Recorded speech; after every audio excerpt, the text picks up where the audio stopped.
I could recognize what I was playing was a technical masterpiece. The originality as an IP was there, but there was always this invisible barrier that kept me from truly becoming immersed. Then I played God of War Ragnarok, and I was won over.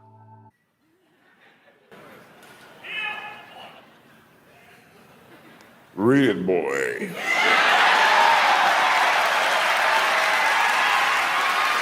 CJ has to bet, and he's also dumb. Even though he's blind, he's not very fun. He has his own talk show, it's every gamer's dream. It's a crazy little talk show, and it's called Cookies and Cream. Hey there, it's Cookies, and I have to admit, I was wrong. Yeah, a straight white male in today's age mentioning they were wrong seems rare, but hear me out. Growing up, the God of War series never really stuck with me. They were fun gaming experiences, but there was never one where I could say, oh yeah, this is my game of the year, or dude, I can't wait to play that one again, despite some iconic set pieces.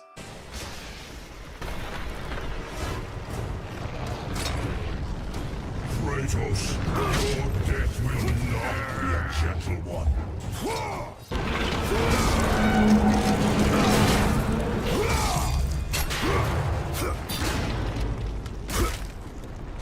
I never found myself revisiting them either, as I was always in the mindset of, well, this is a game that I can play through just to say I did and kind of go on my merry way. The idea of playing as a Spartan warrior who is sent by the Greek gods to kill Ares, the god of war, it sounds like a truly gripping experience. As the story progresses, Kratos of course is revealed to be Ares' former servant who had been tricked into killing his own family, and is of course haunted by terrible nightmares, let alone their ashes actually being etched into his skin. This has to be like one of the greatest elevator pitches for a new IP. The franchise of course went on from there, and over time explored Kratos' rise as the god of war, and ultimately a tale of vengeance as he goes after all of the big name gods as if this was like the Royal Rumble in Greek mythology. Making his way to the ring from Valhalla, weighing in at 235 pounds, the Goliath! Start counting, Saxton. 1, 2, 3. We could be here all day. Power! I think you're right. I jumped on board mainly with the sequel, God of War 2. And while I was in awe of the set pieces and moment-to-moment gameplay, there was always this invisible barrier that kept me from fully becoming immersed. A moment that made me say, yeah, this is a genre-defining video game. Perhaps it was coming back after I had already been invested in the Devil May Cry franchise.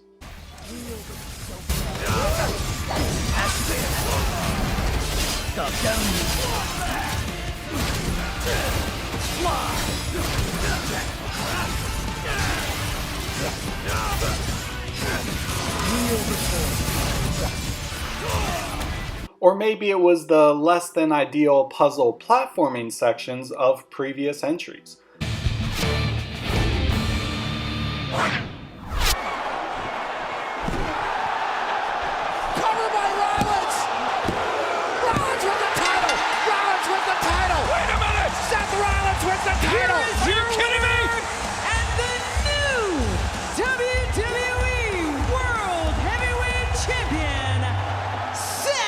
And as someone who really enjoys narrative-driven adventure games, this would be the lens I would play the entire first trilogy with.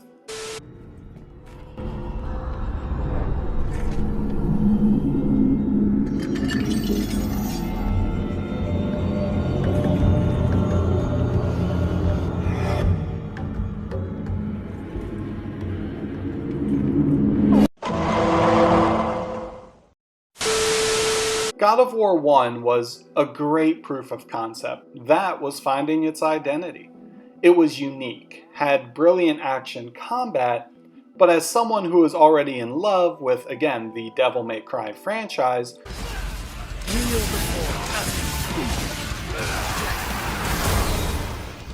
nothing was here that hooked me beyond the spectacle and time period it was set in. When I was in early middle school, I took a liking to reading all about Greek mythology, ranging from the stories of Odysseus and of course the fall of the Titans and Atlas. There's so many unique narratives that really make a video game in the Greek mythology seem like an easy, hole-in-one. Can I have one of those? Coming right up.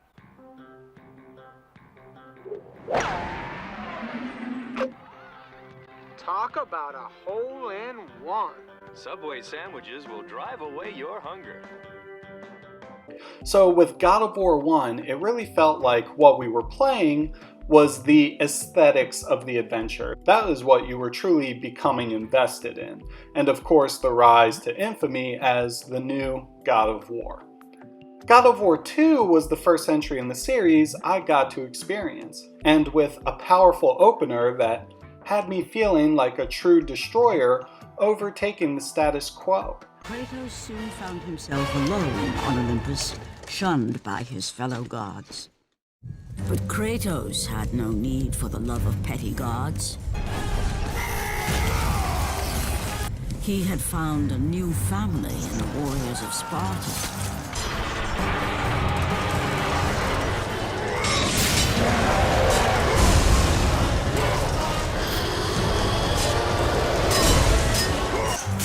My lord, Kratos! Another city is ready to fall!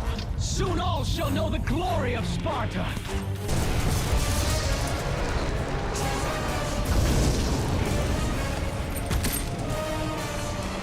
Do you see, gods of Olympus? Do you need more proof than this? I was shell-shocked by how badass everything was. We got to hold together a Spartan army, lead a charge against those invading us, and ultimately see ourselves get capped by that OG Zeus.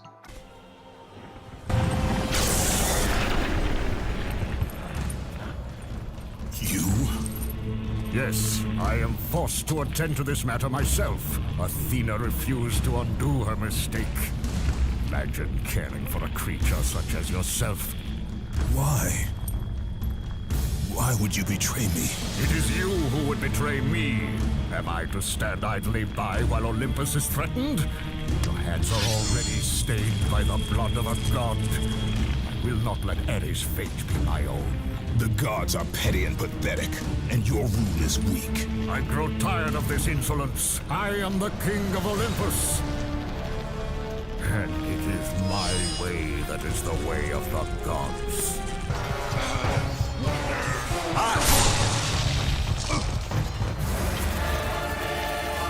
It did not have to be this way, my son.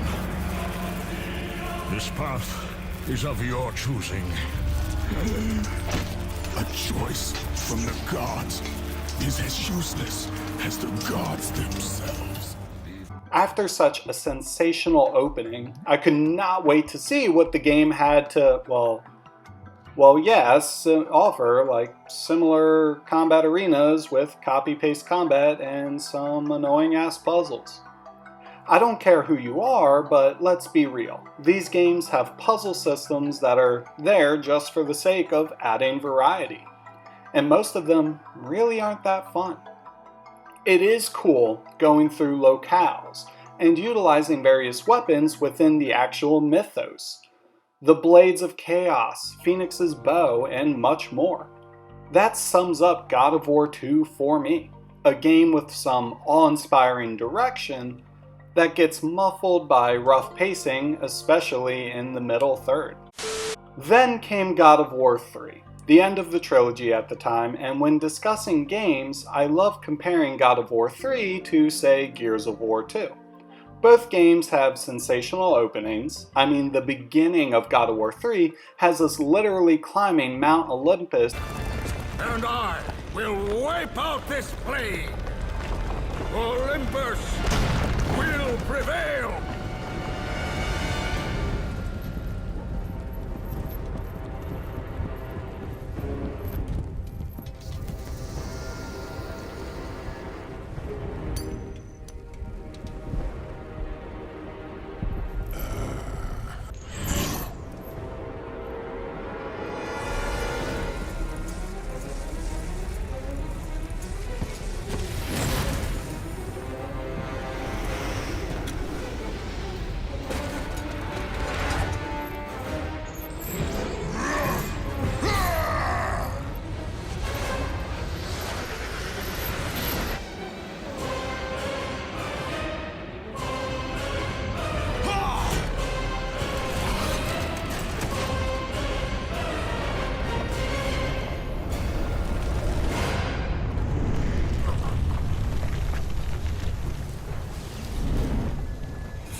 Your son has returned. I bring the destruction of Olympus!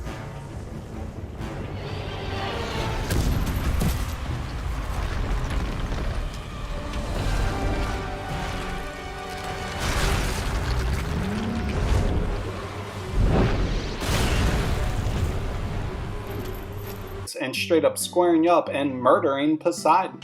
I mean, look at this. To stand against you. They will fall as well. The death of Olympus means the death of us all. Then prepare for your death, Poseidon. 5 minutes later.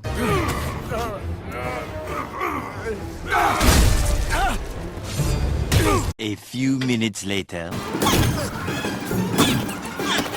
A little longer than a few minutes later.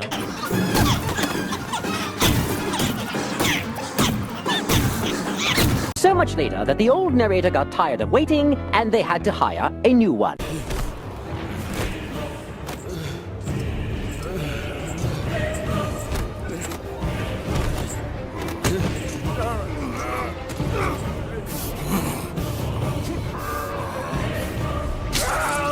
Such a powerful opening.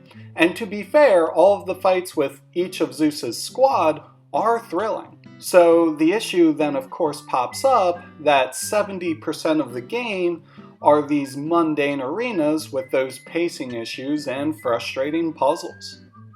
It's like getting an uneven Subway Sammy, where the ends are filled with most of the meat and the center is comprised of cheese and bread that technically should be considered cake. Subway sandwiches will drive away your hunger. For me, the issue for the entire first trilogy comes clear in that Kratos as a character was a vessel for the player to enact such carnage, to live in the mindset of being one of those beings that rose to become a god, being able to bring the entire fall of Greek mythology.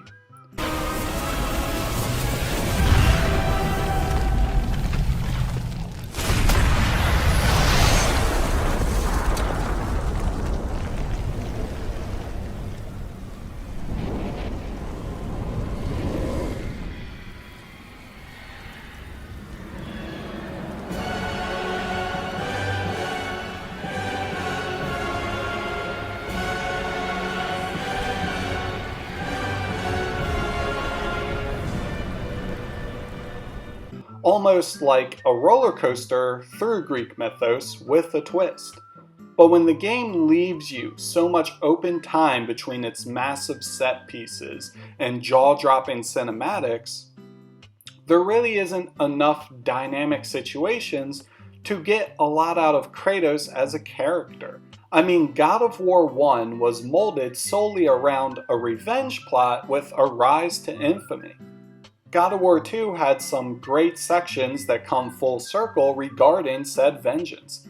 And then of course God of War 3, which follows through on the themes of the second game and mainly serves as the icing on the cake with all the damage Kratos' own vengeance has done to the world. There weren't enough unique perspectives for the series that would keep you engaged beyond how's Kratos gonna send this god to the ER? Small world. What's the matter with you guys? We've Got some head trauma and eternal bleeding. Some guys have all the luck. I was born with glass bones and paper skin. Every morning I break my legs, and every afternoon I break my arms.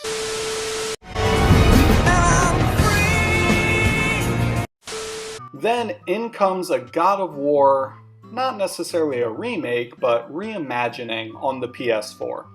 And what we saw was a dynamic camera angle change, adjustments for slower methodical-based combat, and a deeper narrative exploring Kratos' role as a father in Norse mythology.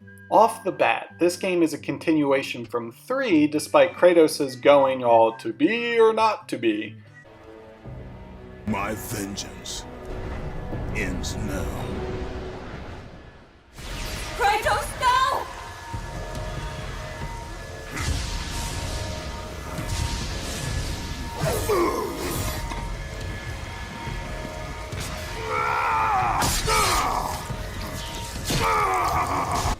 You disappoint me, Spartan.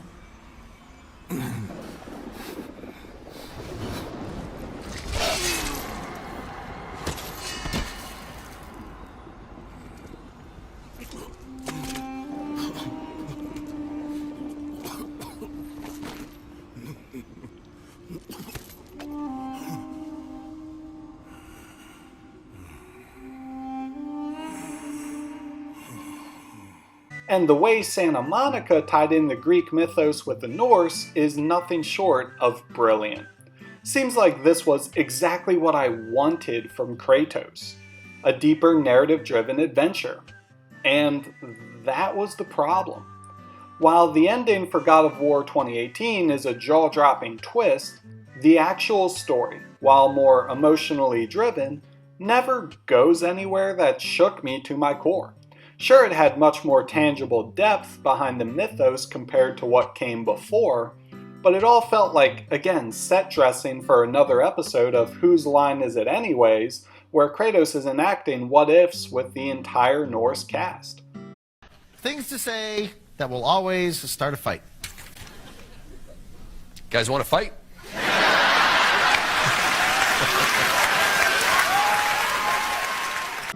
Every beat seems plausible, and while again well acted, didn't really make me say, oh, that is going to stick with me for the coming years.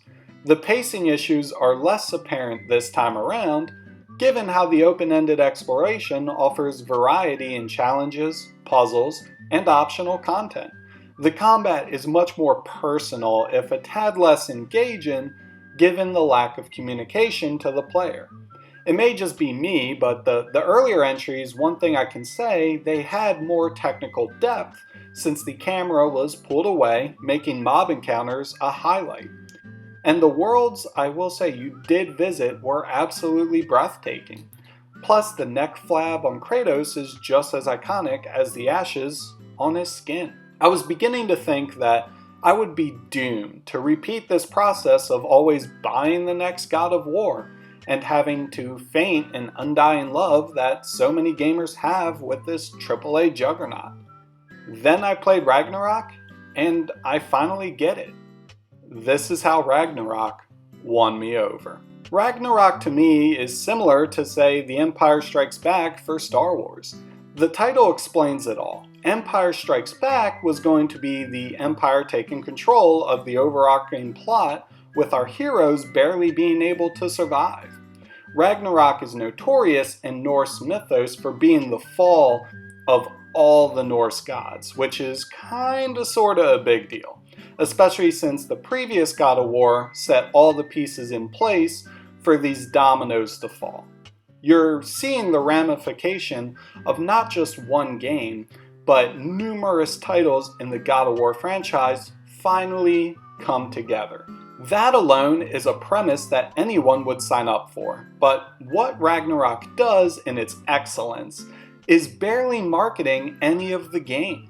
Normally, AAA titles have an extensive PR timeline before release, but what little we receive on Ragnarok was a handful of minutes, some cutscenes from the opening hours, and a tale shrouded in mystery. This is a blind run-through for so many players with only the expectations of what Ragnarok is to guide us. That level of marketing is absolute genius, as it places us in the same size 15 shoes as Kratos. We know of this potential fate. We know of the ongoing relationship with his son, and now we are doing everything we can to change the fates that have been etched in stone. This ties into the idea of cycles and how capable we truly are of preventing evil, or on the flip side, living with the tragedies we at times are forced to commit. We know Kratos has already tempted the Sisters of Fate back in the first trilogy, and with all the information armed, you think the game would heighten and explore this element to the fullest. And while it does, that is only a small fraction of the themes this game charges into.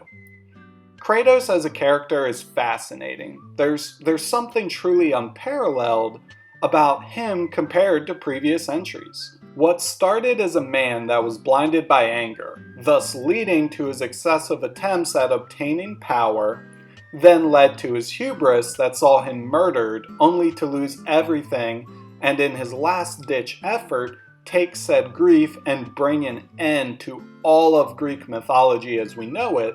Only after trying to then take his own life was he able to absolve the burden, then go into a retirement to try and raise a family and be a father figure again, obtaining the life that was ripped away from him. But then realizing he is going to have to face his past once again, while also learning how to be a father for his son Atreus. Boy. Yeah.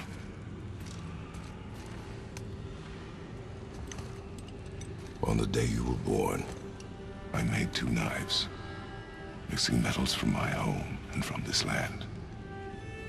One for myself, and when you were ready, one for you. Today is that day.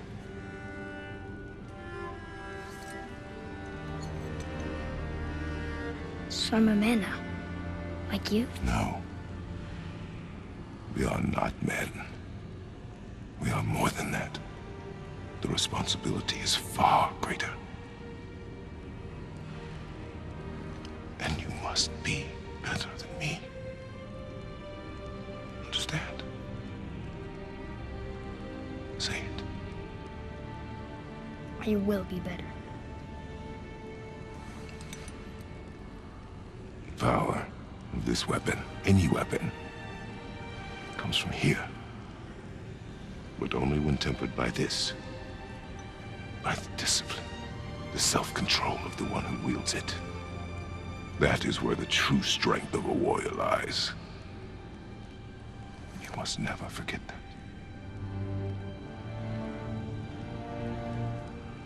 Good then. Come. And yeah, now here we are. Hashtag Dad of War. Read it, boy.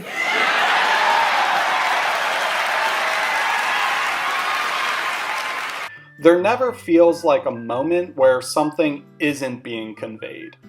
Even when Kratos is completely silent, he gives off so much energy and conviction that he arguably says more without saying anything at all.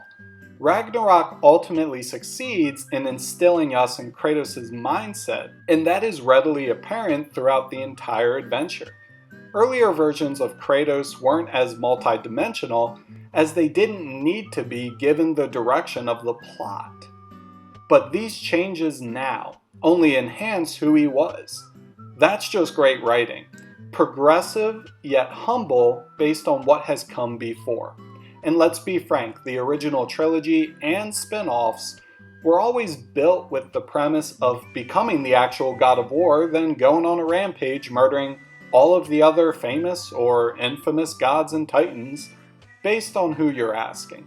God of War has always benefited if the player knows a lot about the mythology. Many of the earlier games lose some of those narrative gut punches if you don't have an idea of the history. Say at the end of God of War 2 when Kratos learns Zeus is his father. If you know Greek mythology and the skeletal structure of who Zeus is, and not the Disney versions, this guy was and popping kids left and right. Having Kratos be one of those kids was mind-boggling, especially since Zeus is an absolute motherfucker, and quite literally. It's pretty cool seeing God of War Ragnarok also mirror the second game in the series. Both felt like continuations rather than full-blown new entries, with both serving as the turning point for the entire world they take place in. The difference being God of War 2 had a follow-up.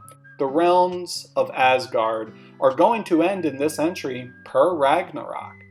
That small difference dramatically heightens every scene with the player knowing what is to come. Better yet, for those that studied up on Norse mythos, the way in which this personal tale of a father and son challenging fate and how it dramatically impacts those preconceived notions of Ragnarok are insane. Definitely study up, read a book, check out some wikis, because you will be blown away by the direction this series takes, and in all the right ways. Let's not forget about the gameplay, which is overall unchanged for the most part. It's similar to the evolution from The Last of Us to The Last of Us Part 2. There are tweaks to further enhance the joy of kicking ass and taking names. You have these open-ended environments that contain dungeons within each that progress the story. All 9 worlds are explorable, and man oh man are some of these set pieces absolutely incredible. This game mechanically has learned from the past, allotting again for a continued Metroidvania approach with open-ended levels to explore and backtrack to for hidden lore, goodies, and equipment. You get to play Barbie with your very own Kratos with extensive skill trees, cosmetics, and unique weapon-based arts to outright bully these enemies in the manner of your choosing. This entry throws more gameplay-oriented combat encounters to better justify mixing up your attack patterns. The sky juggling is a blast, and there's a high ceiling, low floor approach, meaning both novice and expert players will get to enjoy these action set pieces. Then there are the bosses, which are easily the best in the entire series. I won't show any more here, as each person should go in as blind as possible.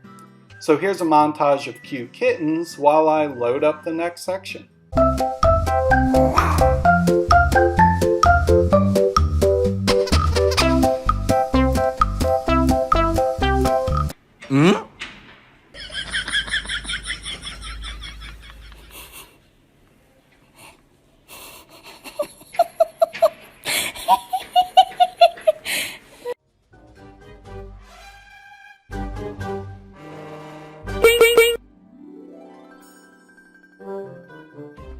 God of War Ragnarok is a technical powerhouse, an outstanding adventure with twists and turns that will leave you breathless days after completing.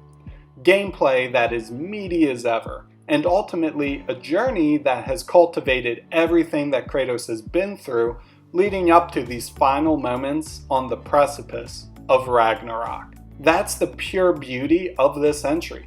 The lean approach to storytelling in the first trilogy in relation to Kratos' character here actually works exceptionally well. You start seeing more and more layers peel apart from Kratos and Atreus, a father and son, that are aware of the prophecies and doing all they can to fight alongside each other without forgetting the nature of their relationship and love for one another. Not just as warriors, but as a father and son. The emotional tale is deep and constantly evolving at a pace mirrored by all of the mythological tales that are interwoven into this adventure. That is why Ragnarok stands mighty tall and won me over.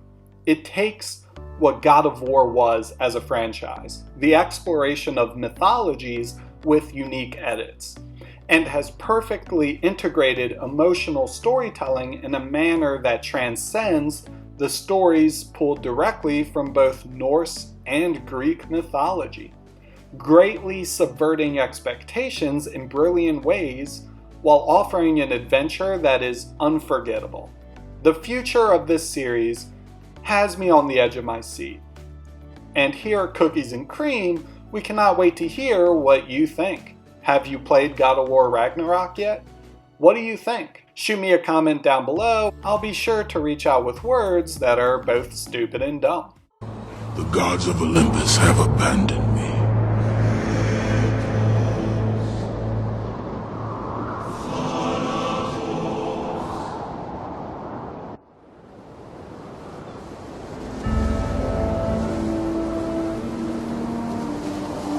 Now there is no hope.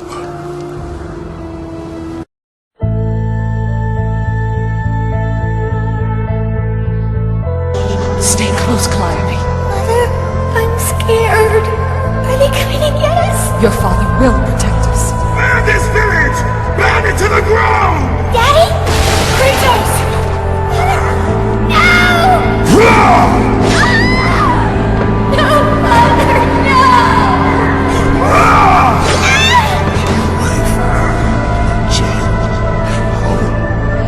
A remembrance spot.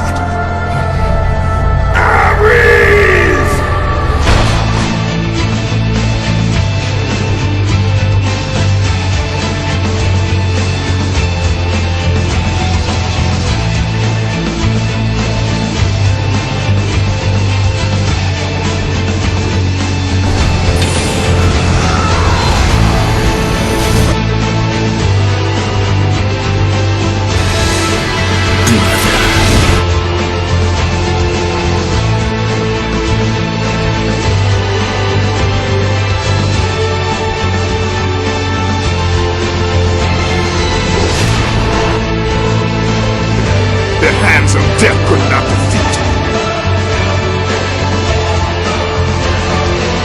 Sisters of fate could not hold.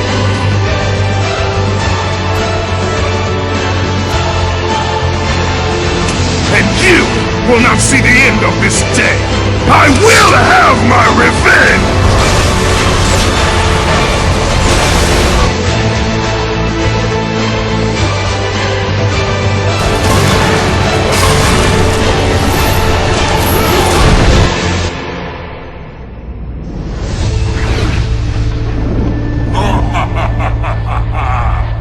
Nothing but darkness lies ahead, Kratos.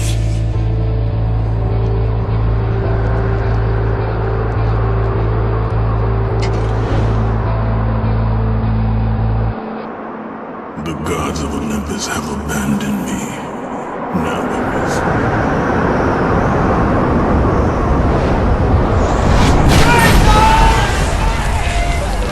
Do you remember that day, Spartan? I want to know you hurt her. Good luck with that little whore you call Pandora. You cannot change your destiny, mortal. I gave you everything. Please, don't do it, Spartan. That's what you came for. Let me be. Die, Spartan. You cannot stop me. Nothing can. The power of forgiveness comes from within. To be forgiven, you must find the power to forgive yourself.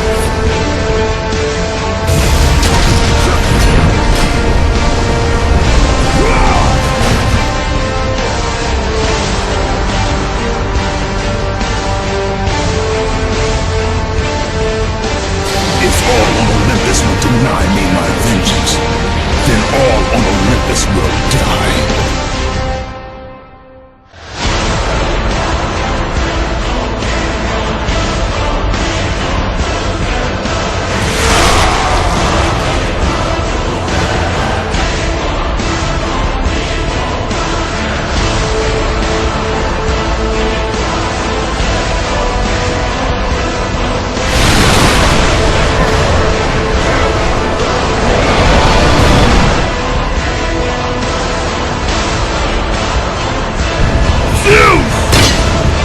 sun has returned! I bring the destruction of Olympus!